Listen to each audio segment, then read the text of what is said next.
అందరికీ praise lord. ఈరోజు July 23వ తారీఖు దేవుని వాక్యదానాన్ని మనము చూసుకుందాం. ప్రాముఖ్యంగా ఈరోజు మనం చూసేటటువంటి విషయం, నిన్న ప్రారంభ పలుకులలో పౌలు అక్కడ తిమోతి తాను ఏ విధమైనటువంటి క్రీస్తుకు దాసులము అని సంబోధిస్తూ, అట్లాగే వారిని ఏమని అంటే ప్రాముఖ్యంగా ఇక్కడ మనం ఆలోచించినట్లయితే ఫిలిప్పీలకు రాసినటువంటి పత్రికలో అధ్యక్షులు అట్లాగే పరిచారకులు వారికి కృప సమాధానము తోడయుండును గాక అని పలకడంలో గల ఆ ఉద్దేశమును మనము అక్కడ నిన్నటి దినాన ధ్యానం చేసుకుని ఉన్నాం. అయితే ఆల్రెడీ మనము ఆత్మీయ ఆనందానికి గల కారణాలు ఏమై ఉంటాయి అనేటటువంటి విషయాలను మనం చూసి ఉన్నాం. అయితే ఈ పత్రికలో మనం ఇక్కడ చూసినట్లయితే ఆనందానికి అంటే పౌలు యొక్క ఆ ఆత్మీయ ఆనందానికి గల అంశాలు ఈ ఫిలిప్పీ సంఘం విషయంలో తాను వ్యక్తపరుస్తున్నటువంటి ఆ విషయాలను ఇప్పుడు మనం చూడబోతా ఉన్నాం. ఇక్కడ మనం గుర్తించాల్సినటువంటి విషయము, ఏ వ్యక్తికైనా ఎప్పుడో ఆనందము. ఇక్కడ ఆలోచించాల్సినటువంటి విషయం, ఇక్కడ వాడబడుతున్నటువంటి పదము జాయ్. ఆనందం అనగానే ఇది హృదయములో నుండి పెళ్ళుబీకేటటువంటి ఒక ప్రతిస్పందనగా మనం ఇక్కడ గుర్తించాలి. ఇట్టి ఆనందము ఎప్పుడు ఉంటుంది అనంటే సమాధానము కలిగి ఉన్నప్పుడు, సంతృప్తి కలిగి ఉన్నప్పుడు, సంతోషము కలిగి ఉన్నప్పుడు ఇట్టి ఆ జాయ్ అనేది, ఈ ఆనందం అనేది అంటే ఆ కంటి నిండా మనకు కనబడేటటువంటి ఆ నిండుతనం ఏదైతే ఉంటుందో దాన్ని ఇక్కడ మనము పరిగణించగలుగుతాం. అటువంటి ఆనందము ఈ ఫిలిప్పీ సంఘమును జ్ఞాపకము చేసుకుంటూ, మరి ముఖ్యంగా ఆ ఫిలిప్పీ సంఘముకు ఆయన అక్కడ రాస్తున్నటువంటి సమయంలో కొన్ని అంశాలను ప్రస్తావిస్తూ అక్కడ ఈ ఆనందాన్ని వ్యక్తపరుస్తూ ఉన్నాడు. ఏమిటి ఆ అంశాలు అనేటటువంటి ఆ ధ్యానముని ఈరోజు మనం చేయబోతా ఉన్నాం. ఈరోజు మనం ధ్యానం చేసేటటువంటి వచనాలు ఫిలిప్పీలకు రాసినటువంటి పత్రిక 1వ అధ్యాయం 3వ వచనం నుంచి 8వ వచనం వరకు గల వాక్య భాగాన్ని మనం ధ్యానం చేసుకోబోతాం. ఇక్కడ మనం గమనించాల్సినటువంటి విషయం, the problems share of Paul and the problems share of Philippians are different. అంటే ఇక్కడ ఫిలిప్పీలకు ఉంటున్నటువంటి పరిస్థితులు, వారికి ఉంటున్నటువంటి ఇబ్బందులు, శ్రమలు వారికి ఉంటా ఉన్నాయి. అట్లాగే పౌలు కూడా ఎక్కడి నుంచి రాస్తూ ఉన్నాడు? చెరసాలలో రాస్తూ ఉన్నాడు, సంఖ్యలతో రాస్తూ ఉన్నాడు, సైనికుల యొక్క పర్యవేక్షణలో ఆయన కూడా చెప్పాలనంటే శ్రమలోనే ఉంటా ఉన్నాడు. కానీ irrespective of their situations Paul expresses his joy. వారి యొక్క పరిస్థితులను అధిగమించి పౌలు తన యొక్క ఆనందాన్ని వ్యక్తపరుస్తూ ఉన్నాడు. ఆ ఆనందానికి గల అంశములను ఇక్కడ మనం ప్రాముఖ్యంగా గమనించినట్లయితే, మొదటగా వారిని జ్ఞాపకము చేసుకునడము ద్వారా, ది జాయ్ ఆఫ్ రీకలెక్షన్. ఇక్కడ మనం చూసినట్లయితే పౌలు అక్కడ చెప్తున్నటువంటి విషయము ఈ 6వ వచనం అంటే 3 నుంచి 6 వచనాలు కలిపి ఉంటా ఉన్నాయి. నేను మిమ్మును జ్ఞాపకము చేసుకొనినప్పుడెల్లను నా దేవునికి కృతజ్ఞతాస్తుతులు చెల్లించుచున్నాను. జ్ఞాపకము చేసుకోవడము, ఆలోచించాలి. There are many things that we have to recollect to express our joy towards Christ. మన యొక్క ఆనందాన్ని వ్యక్తపరచడానికి మనకుంటున్నటువంటి జ్ఞాపకాలు అనేకము.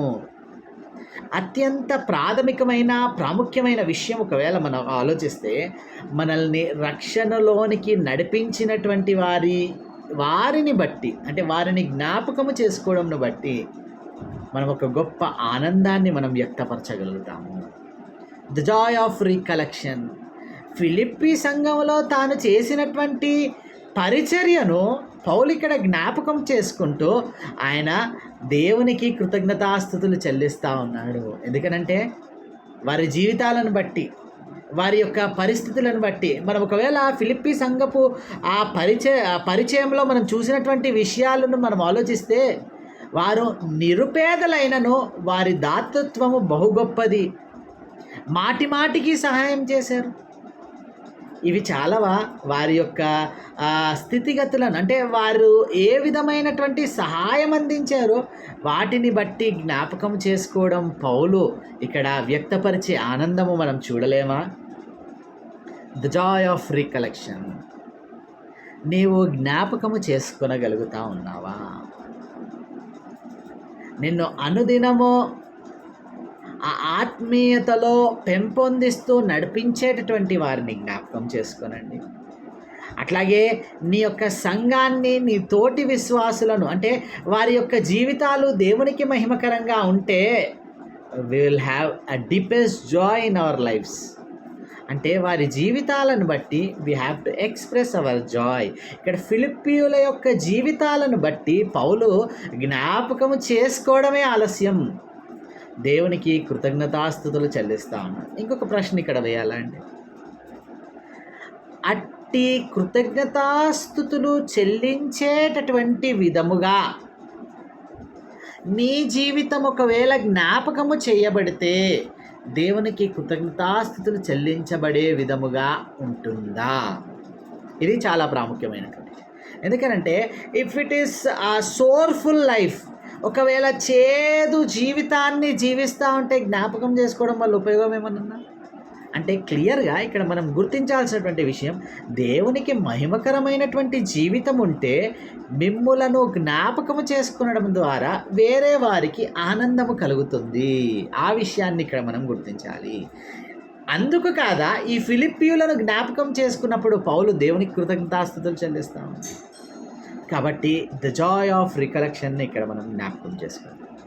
రెండవ విషయం, ద జాయ్ ఆఫ్ ఇంటర్సెషన్, మధ్యవర్తిత్వము అందించడము ద్వారా, అంటే క్రిటికల్గా చెప్పుకోవాలనంటే ప్రార్థన చేయడము ద్వారా వారి కొరకు పౌలు ఇక్కడ ఆనందము కలిగి ఉంటా ఉన్నాడు. ఆలోచించాలి. ఇతరులకు మనకు ఎప్పుడూ ఏమిటంటే స్వార్థమే మన జీవితంలో మనం చూస్తూ ఉంటాం. నేను, నా కుటుంబము, నా బంధువులు, నా తరము వారే అని అనుకుంటా ఉంటాము. కాదు కాదు కాదు. అసలు ఆలోచించండి, పౌలుకు ఫిలిప్పీయుల సంఘానికి ఏమన్నా రక్త సంబంధం ఉందా? కేవలము ఆత్మీయ బంధము తప్ప, నో బ్లడ్ రిలేషన్. అయినప్పటికీ కూడా Paul feels responsibility to have intercessional prayer for them. వారి కొరకు ఒక భారభరితమైన ప్రార్థన చేయడానికి పౌలు ఇక్కడ చేస్తూ ఉన్నాడు. అక్కడ చెప్పబడుతున్నటువంటి మాట మనం చూసినట్లయితే, మీలో ఈ సత్క్రియను ఆరంభించిన వాడు యేసుక్రీస్తు దినము వరకు దాన్ని కొనసాగించునని రూఢిగా నమ్ముచున్నాను గనుక మీ అందరి నిమిత్తము నేను చేయు ప్రతి ప్రార్థనలో ఎల్లప్పుడూ సంతోషముతో ప్రార్థన చేయొచ్చు అంటాడు. ఆలోచించాలి. ఇతరుల కొరకు ప్రార్థన చేయడం ద్వారా మనకు సంతోషం కలుగుతాం, మనకు క్షేమం కలుగుతాం. అది ఎప్పుడో మనము పొందుకొనగలుగుతామనంటే నా అనేటటువంటి ఆ పదాన్ని, అహమును తొలగించగలిగినప్పుడే. మీరు ఆలోచించినట్లయితే మన ప్రార్థనలు ఎట్లా ఉంటున్నాయంటే, పెద్దవారముగా మనము, నేను నా కుటుంబం ప్రార్థన చేస్తూ ఉన్నాం. మన తర్వాత తరం మన పిల్లలు కూడా మా మమ్మీని దీవించు, మా డాడీని దీవించు అంటే కుటుంబం కొరకే ప్రార్థన చేయాలనేటటువంటి ఆ స్పృహ మనము చేస్తూ ఉన్నాం. మన పిల్లలకు కూడా అదే రుద్దుతూ ఉన్నాము. నో నో నో నో ఇక్కడ మనం గ్రహించాల్సినటువంటి విషయం, ఇతరుల కొరకు నీవు ప్రార్థన చేస్తున్నావు. చూడండి పౌలు ఎంత సంతోషం వ్యక్తం చేస్తూ ఉన్నాడు. సంతోషముతో ప్రార్థన, ఎల్లప్పుడూ సంతోషముతో అంటా ఉన్నాడండి. మీ అందరి నిమిత్తం ప్రార్థన. కాబట్టి ఈ ఆనందానికి గల కారణము ఏమిటి, అంశాలు ఏమిటి అనేది ఆలోచిస్తే పౌలు ఇతరుల కొరకు ప్రార్థన చేస్తాం. నీవు ఇతరుల కొరకు ప్రార్థన చేయగలుగుతా ఉన్నావా? మూడో విషయంలో ఇక్కడ మనం చూసినట్లయితే అదే మాటలో చెప్పబడుతున్నటువంటి 3వ వచనంలో చెప్పబడుతున్నటువంటి మాట, మొదటి దినము నుండి ఇది వరకు సువార్త విషయంలో మీరు నాతో కూడా పాలివారై ఉండుట చూచి. ద జాయ్ ఆఫ్ పార్టిసిపేషన్, పాల్గొనడము ద్వారా కలిగేటటువంటి ఆనందము. ఈ ఫిలిప్పీయులు ఏం చేశారండి? పౌలు యొక్క సువార్త పరిచర్యలో దే ఆల్వేస్ హెల్ప్డ్ హిమ్. అంటే వారికి ఉంటున్నటువంటి ఆ స్థితిగతులను బట్టి, ఆ సోర్సెస్ని బట్టి వారు ఏం చేస్తూ ఉన్నారు? ఏదో ఒక రీతిలో పాల్గొంటూ పౌలుకు సహాయం చేస్తూ ఉన్నారు. పౌలు అందుకని ఏమని సంబోధిస్తున్నాడు? మొదటి దినము నుండి అంటా ఉన్నాడు. From the day one. మనం ఆలోచిస్తే ఆశ్చర్యకరంగా till the day in prison, అంటే ఇప్పుడు ఆయన చెరలో ఉన్నప్పటికి కూడా ఆయనను వదిలిపెట్టట్లేదు. ఎపఫ్రోదితు ద్వారా వారి యొక్క సహాయాన్ని అంటే still they participated and still they are participating. వారు అంతకు ముందుకు పాల్గొన్నారు పౌలు యొక్క సువార్త పరిచర్యలో.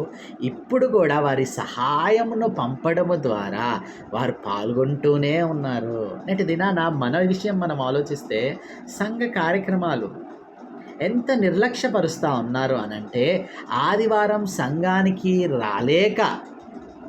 రాలేక అంటే అక్కడ వారికి ఏదో పెద్ద మంచాన పడేటటువంటి రోగము కాదు, కానీ నిర్లక్ష్యము. ఆలోచించాలి. ఈనాడు మనం ఆనందాన్ని కోల్పోతూ ఉన్నామనంటే దేవుని మందిరంలో మనం వెతుక్కోవట్లేదు, ఎక్కడో ఇతర ప్రాంతాలు, ఇతర మాధ్యమాలలోనో, ఇతర ప్రాంతాలలోనో, ఇతర స్థలాలలోనో వెతుక్కునే ప్రయత్నం చేస్తాను.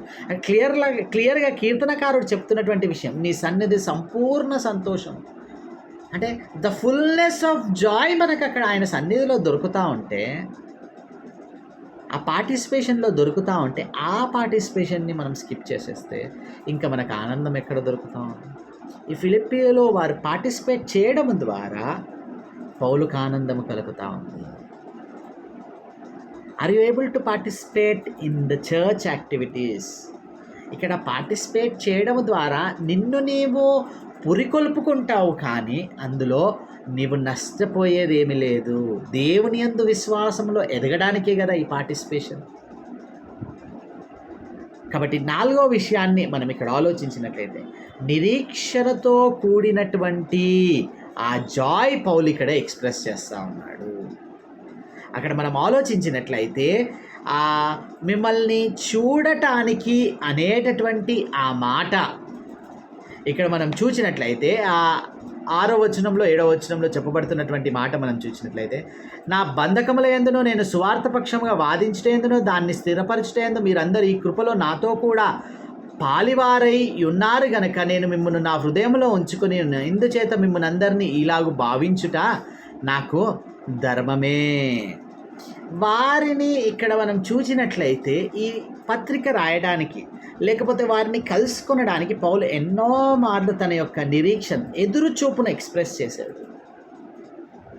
ఈరోజు మనముంటున్నటువంటి స్థితిగతులలో మనం ఆలోచిస్తే, తోటి విశ్వాసులను ఎప్పుడెప్పుడు కలుసుకుంటామా, అంటే మనము తిరిగి ఎప్పుడు వారితో ఆ సహవాసాన్ని కలిగి ఉంటామా అనేటటువంటి దాని కొరకు ఈరోజు ఎదురు చూడటంలో ఆనందం ఉంటుంది. ఫెలోషిప్ స్కిప్ చేయడం ద్వారా ఆనందం ఉండదు. తోటి విశ్వాసులు మరలా కలుసుకున్నప్పుడు వారి జీవితం గురించి ఏం చెప్తా ఉన్నారు, నా జీవితంలో దేవుడు చేసినటువంటి కార్యాలు ఏమైతా ఉన్నాయి అంటే, ఇదొక హోప్ అండి. తానిచ్చేటటువంటి సాక్ష్యం ద్వారా నాకు ఒక నిరీక్షణ దొరుకుతుంది, నేనిచ్చేటటువంటి సాక్ష్యం ద్వారా వారికి ఒక నిరీక్షణ దొరుకుతుంది. ఇందులో మనం గ్రహించాల్సినటువంటి విషయం ద జాయ్ ఆఫ్ యాంటిసిపేషన్. పౌలు మరణకాలంలో ఉంటూ ఉన్నాడు, కానీ మిమ్మల్ని చూడటానికి వస్తానని ఆయన తన యొక్క ఆ మాటల్లో గొప్ప నిరీక్షణను ఆయన ఎక్స్ప్రెస్ చేస్తూ ఉన్నాడు. ఈ విషయాన్ని మనం ఆలోచించాం. We have every source to meet on every fellowship meeting, but we skip. ఎంత విచారకరమైనటువంటి పరిస్థితి. మనకు పాల్గొనడానికి ప్రతి కార్యక్రమంలో మనకి ఆ ఎదురు చూపు లేకపోతే ఆ సమయం ఉంటుంది, కానీ మనం ఏం చేస్తాం? నిర్లక్ష్యం చేస్తాం. We will miss that joy of anticipation. నిన్ను బలపరిచేటటువంటి వారు లోకములో ఉండరండి, దేవుని మందిరములో సంఘములో ఉంటారు. అక్కడికి నీవు వస్తే, ఎదురు చూపుతో ఒక ఆశతో నీవు వస్తే నీవు అక్కడ బలపరచబడతావు. చివరిగా ఇక్కడ మనం చూసినట్లయితే ద జాయ్ ఆఫ్ ఎఫెక్షన్, ఆప్యాయతను పౌలు ఇక్కడ ఎక్స్ప్రెస్ చేస్తాడు. ఏమని చెప్తా ఉన్నాడు? 7-8 వచనాల్లో మనం చూసినట్లయితే నేను మిమ్మును నా హృదయంలో ఉంచుకొని ఉన్నాను అంటాడు. 8వ వచనంలో క్రీస్తు యేసు యొక్క దయారసమును బట్టి మీ అందరి మీద నేను ఎంత అపేక్ష కలిగి ఉన్నానో దేవుడే నాకు సాక్షి అంటాడు. ఇక్కడ మనము యాంటిసిపేషన్ 8వ వచనంలో చూస్తూ ఉన్నాము. ఆప్యాయత 7వ వచనంలో నా హృదయంలో ఉంచుకొని ఉన్నాను అని అంటాడు. ఆ విషయాన్ని మనం ఇక్కడ అర్థం చేసుకోవాలి. అంటే పౌలు వారి ఎడల ఎంత ఆనందం కలిగి ఉన్నాడనంటే, ఎంత ఆప్యాయత కలిగి ఉన్నాడంటే వారిని తన యొక్క హృదయంలో ఉంచి. Can you express that Joy regarding your fellow believers?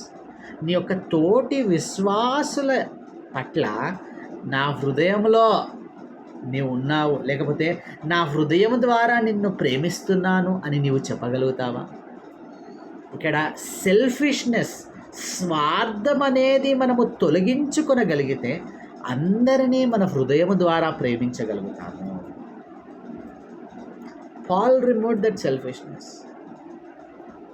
నాడు మనము అటువంటి సెల్ఫ్లిష్నెస్ లేకుండా ఉంటే ఖచ్చితంగా ఇటువంటి ఆప్యాయతను మనం కనపరచగలుగుతాం. కాబట్టి 5 విషయాలను ఈ ఆనందానికి గల అంశాలుగా మనం చూస్తాం. ఇక్కడ ఫిలిప్పీ సంఘాన్ని జ్ఞాపకం చేసుకునడం ద్వారా తనకు ఆనందము కలుగుతూ ఉంది.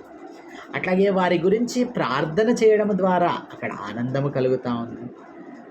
వారు ఈ పౌలు యొక్క సువార్త పరిచర్యలో పాల్గొనడం ద్వారా పౌలు ఇక్కడ తన ఆనందాన్ని వ్యక్తం చేస్తాం. అక్కడ వారి కొరకు ఎదురు చూడడంలో వారందరి మీద ఆయన కలిగి ఉన్నటువంటి అపేక్ష ద్వారా, నిరీక్షణ ద్వారా ఆయన యొక్క ఆనందాన్ని ఆయన ఎక్స్ప్రెస్ చేస్తాను. చివరికి హృదయంలో ఉంచుకున్నాను అని చెప్పుకున్నాడు. ఆప్యాయతను చూపించడం ద్వారా తన యొక్క ఆనందాన్ని ఎక్స్ప్రెస్ చేస్తాను. ఇక్కడ ఆలోచించినట్లయితే the whole gist of this joy, ఈ పూర్తి స్టోరీలో ఆనందము ఎక్కడ ఎత్తుక్కుంటున్నారు అనేటటువంటి విషయాన్ని మనం చూసినట్లయితే తనలో తాను చూసుకోవడం ద్వారా కాదు, పౌలు ఫిలిప్పీ సంఘమును చూడడం ద్వారా, జ్ఞాపకం చేసుకోవడం ద్వారా, వారి కొరకు ప్రార్థన చేయడం ద్వారా, వారు పాల్గొనడం ద్వారా, వారి కొరకు ఎదురు చూడడం ద్వారా, వారి పట్ల ఆప్యాయత చూపుట ద్వారా, ఈ విషయాలను ఇతరుల పట్ల చేయగలిగినప్పుడు you will never miss that joy. ఖచ్చితంగా ఈ ఆనందం ఏదైతే మనం చెప్పుకుంటున్నామో అది నీ సొంతమవుతుంది. ప్రార్థన చేసి, అత్యంత కృపగల దేవా, అయ్యా నిజముగా మేము ఆనందాన్ని ఇతరత్రమైన కోణాల్లో వెతికే ప్రయత్నం చేస్తాం. నీ వాక్యం మాకు సెలవిస్తున్నటువంటి విధముగా నిజముగా తండ్రి దేవా, అయ్యా ఫిలిప్పీ సంఘమును జ్ఞాపకం చేసుకోవడం ద్వారా, అయ్యా తండ్రి దేవ వారి కొరకు ప్రార్థన చేయడం ద్వారా, అయ్యా వారి పార్టిసిపేషన్ ద్వారా, వారి యాంటిసిపేషన్ ద్వారా, ఇంకా వారి ఎఫెక్షన్ ద్వారా ఇక్కడ పౌలు ఆనందం కలిగి ఉంటాం. అయ్యా అలాగే స్వార్థముతో నేను ఎప్పుడైతే ఉంటానో ఎప్పటికీ ఆనందం పొందుకోలేనని స్పష్టంగా తెలియజేస్తాను. ఇతరుల యొక్క పట్ల ఒక బాధ్యతాయుతమైనటువంటి ఆత్మీయమైనటువంటి స్థితి నేను కలిగి ఉంటానో అప్పుడు నాకు ఈ ఆనందం సొంతమవుతుందని స్పష్టంగా తెలియజేస్తాను. ఇట్టి విషయాల పట్ల స్పృహ కలిగి ఈ ధ్యానం వింటున్న ప్రతి బిడ్డకు సహాయం అనుగ్రహించమని యేసు నామములో ప్రార్థించి అడిగి వేడుకుంటున్నాం తండ్రి. ఆమేన్.